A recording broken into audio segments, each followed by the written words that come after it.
National Assembly Speaker Justin Muturi has directed the Justice and Legal Affairs Committee to prioritize the vetting of Chief Justice nominee Lady Justice Martha Koome, whose report is expected before the end of, I'd say, about 4 weeks from now. Now, this follows submission of Koome's name to Parliament by the President, the only step remaining for the first female Chief Justice to assume office. Sam Gituku traces the roots of the 61-year-old judge who credits her leadership skills to her humble beginning in a small village in Meru County. Take a look.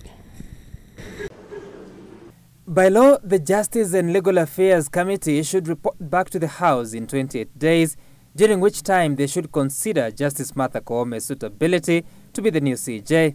In view of the compelling public interest and the unique place of the office of the Chief Justice within our constitutional and legal order, the committee is requested to consider the nomination on a priority basis.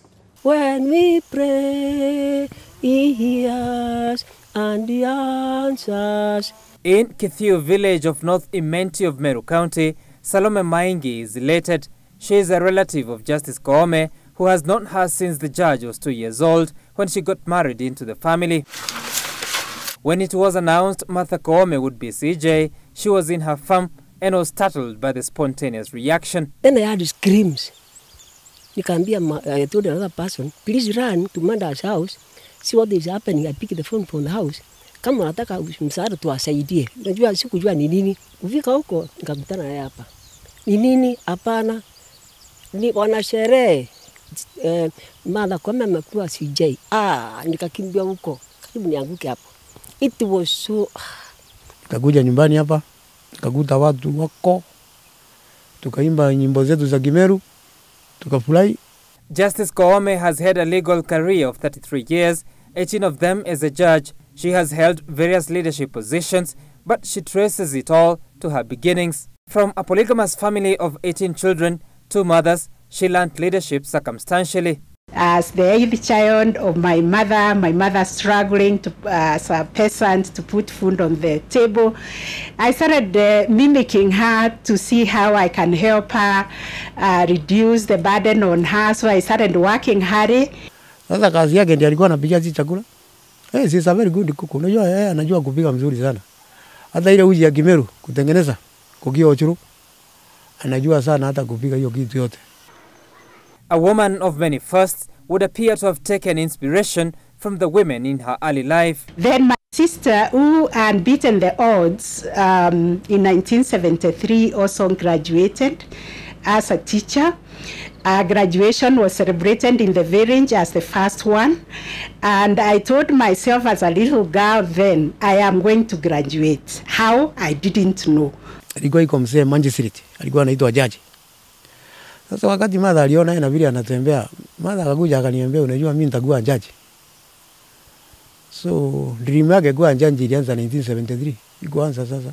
Should her nomination be approved by Parliament and subsequently appointed Chief Justice, she will join a growing list of influential women at the judiciary, an institution that at the moment has the Supreme Court, Court of Appeal, the High Court, and the Employment and Labor Relations Courts headed by women, albeit 2 in acting capacities. The institution's accounting officer in the Chief Registrar is a woman. So are registrars of 3 critical courts.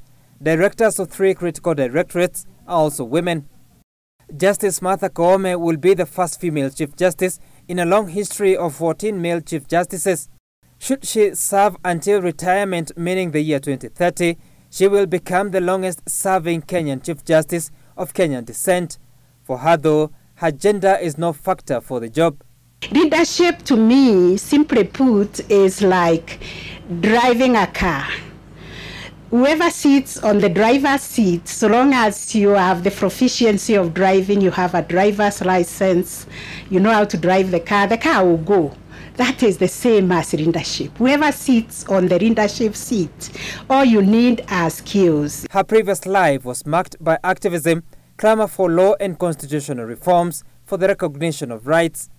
DCJ Philomena Mwilu has been concerned if the activist Martha Koome would follow her to the CJ's office.